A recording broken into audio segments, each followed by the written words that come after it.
Olá, olá, hello, hello, galera de cowboy, hello, hello, galera de peão. Bom, hoje a gente vai falar sobre calorimetria, né? Foi um assunto que alguns de vocês haviam exposto que teriam dúvidas. Então eu peguei algumas questões do Enem 2018, 2019 e 2012 para a gente conversar mais justamente sobre a ideia de conceito. Eu quero mostrar inclusive para vocês que não necessariamente você tem que saber fazer conta, né? Às vezes você perde tempo fazendo conta e essa questão pode ser resolvida só conceitualmente, né? Então a ideia é a gente trabalhar com isso, com essa ideia de conceito, para ver se a gente consegue abordar aquilo que possa ter ficado um pouco faltoso, né? Bom, então vamos nessa então, né? Essa questão de 2019 diz assim: em 1962 um jingle, né, que é uma vinheta musical, tipo aquela do McDonald's, do Burger King, criado por Heitor Carilho, fez tanto sucesso que extrapolou as fronteiras do rádio e chegou à televisão, ilustrado por um desenho animado. Nele, uma pessoa respondia ao fantasma que batia em sua porta, personificando o frio. Então chegava no desenho chegava um fantasma que representava o frio, e ele dizia que a pessoa dizia que não deixaria entrar porque não ia abrir a porta, compraria lã, compraria cobertor, queria aquecer sua casa. Apesar de ser uma coisa que fica na cabeça, né, como qualquer outro jingle, ele é feito para isso, que ele é dito memorável, o comercial tinha incorreções a respeito de conceitos físicos relacionados à calorimetria, né, como a gente já havia dito. Então, para solucionar, o que a gente pode associar? Ele pergunta isso, né? A letra A diz aquecer a casa dos corpos, a letra B diz evitar a entrada do frio na casa e nos corpos, letra C minimizar a perda de calor pela casa e pelos corpos, letra D diz diminuir a entrada do frio na casa e aquecer os corpos, letra E aquecer a casa e reduzir a perda de calor pelos corpos. Bom, vamos lá.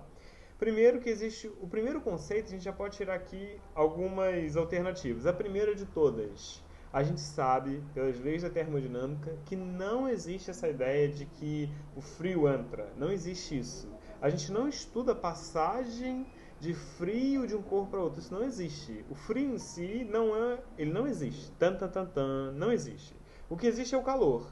E a ausência do calor é o que a gente chama de frio.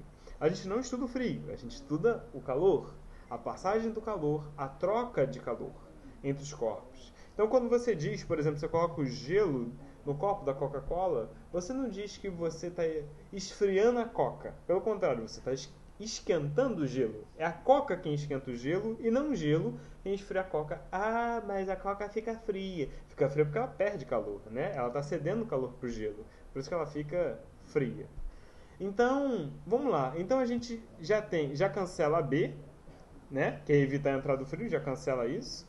Letra D também cancela, diminui a entrada do frio. Beleza. Então nos sobra a letra A, nos sobra a letra C e nos sobra a letra E. Aquecer a casa é um conceito interessante. Aquecer um corpo é você doar calor para ele, né? Esse calor ele vem de um corpo que está mais quente do que ele. Né? Então, se o corpo A está mais quente que o B, eu aqueço o B transferindo o calor do A para o B. Consequentemente, o A ele perde calor. Né? Se ele está cedendo, ele perde. Dito isso, ele tende a se esfriar, entre aspas. Né? O esfriar é perder calor, é ceder calor. É igual lá em eletromagnetismo, quando digo que um corpo fica positivo. Ele não ganha prótons, ele perde elétrons. É isso.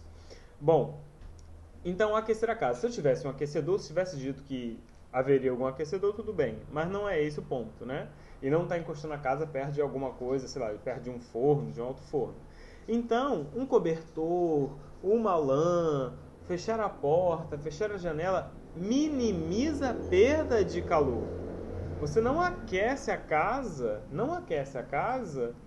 fechando a janela, fechando a porta. Não, você minimiza o calor que já está dentro da casa, né? Fruto do seu corpo, fruto dos eletrodomésticos ligados, né? O trocador de calor da geladeira e por aí vai. Então a única resposta possível para a gente nesse contexto é justamente a letra C. É minimizar a perda de calor pela casa e pelos corpos.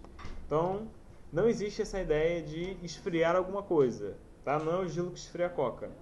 É a coca quem esquenta o gelo. Beleza? Então essa é a nossa primeira questão. Espero que tenha ficado bem explicado.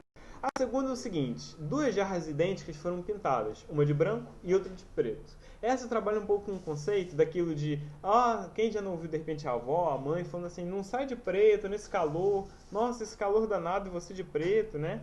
Então vamos lá, então você tem uma jarra, uma branca, uma foi pintada de branca ou de preto, elas são feitas do mesmo material, seja vidro, seja alumínio, e foram colocadas cheias d'água na geladeira, beleza. Então a geladeira vai trocar calor com essas jarras, né?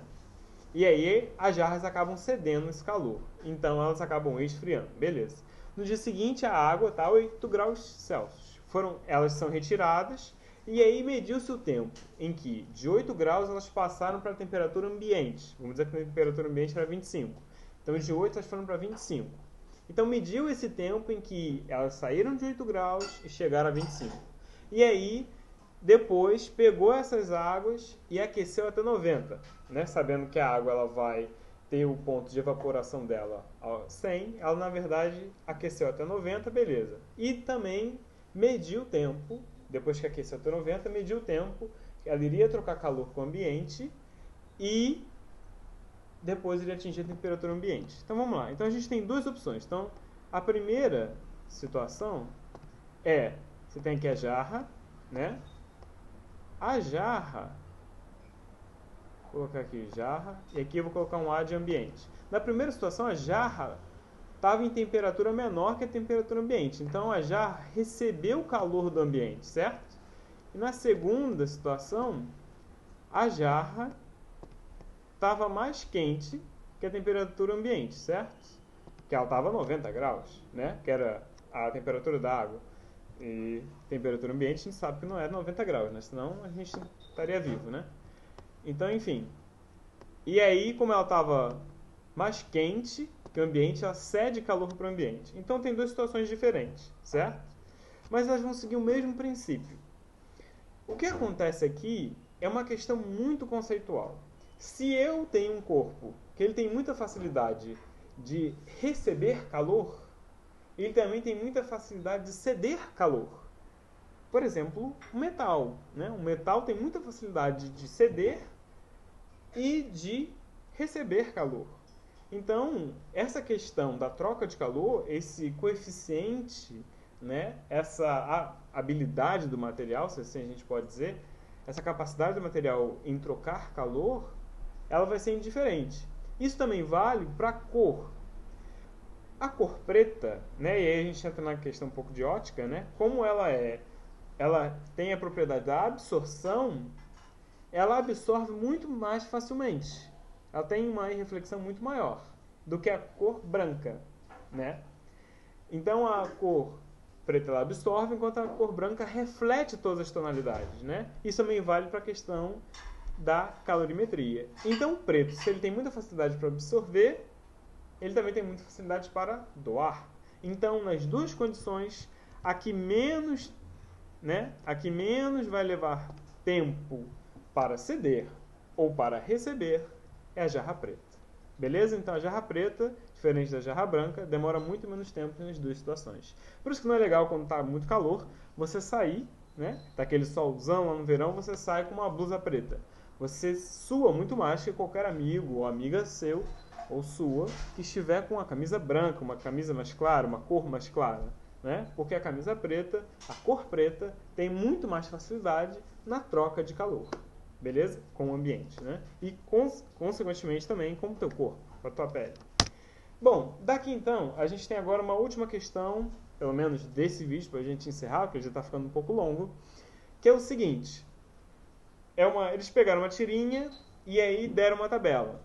Se a gente olhar rápido, a gente fala, meu Deus, vou ter que fazer conta, vou ter que avaliar para cada material. Vamos devagar.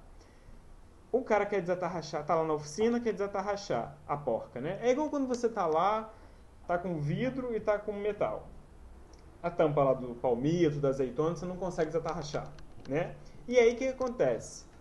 O outro amigo dele que sabia física falou assim, peraí, eu consigo desatarrachar. Esquenta o parafuso e a porca e tira, beleza? Consegue tirar, sem aplicar força, beleza? Com maior facilidade. E aí, o quadro oferece diferentes coeficientes de dilatação. Então, do aço, do alumínio, do bronze, do chumbo, do níquel, do latão, do ouro, da platina, da prata, do cobre. E aí diz assim, para permitir a ocorrência do fato observado na tirinha, a partir do menor aquecimento do conjunto, ou seja, eu quero gastar o menos, eu quero induzir o menor calor possível para aquele conjunto, para esses materiais, parafuso para porca. E aí, o que eu tenho que fazer? Quais são, respectivamente, os materiais? Então, vamos lá, eu quero tirar a porca do parafuso. Então, a porca tem que dilatar muito mais do que o parafuso. Então, eu tenho que pegar o coeficiente de dilatação da porca e o coeficiente de dilatação do parafuso. Ah, eu tenho que fazer cálculo com isso? Não, vamos usar conceito. Se a porca tem que dilatar muito mais que o parafuso, o coeficiente de dilatação linear da porca tem que ser maior que o coeficiente de dilatação do parafuso. Então, dentre esses materiais dados, o maior coeficiente é o chumbo, certo? E o menor coeficiente é a platina, certo? Então daqui eu tenho que meu parafuso ele tem que ser de platina e a minha porca tem que ser de chumbo. Ou seja, a resposta certa é a letra C. Tá certo? Então, por exemplo, nessa questão do vidro e da... Nossa, é tão ruim olhar com um olho só. Não sei como é que o Nick Fury aguenta. Isso por motivos de olho vermelho, porque estava coçando muito. Quando você está lá com o pó de vidro e a tampa, né? Você aquece a tampa, porque o coeficiente de dilatação do metal ele é maior que o coeficiente de dilatação do vidro. Ou seja, o metal tem muito mais facilidade de dilatar do que o vidro. Então você dilata o metal e você não precisa aplicar força, ficar ali, né, marombado, precisa academia para você poder abrir aquilo dali. Precisa disso. Tá bom? Bom, galera, é isso. Muito obrigado. Espero que tenha ficado explicado. Um abraço a vocês e até a próxima, hein? Tchau, tchau.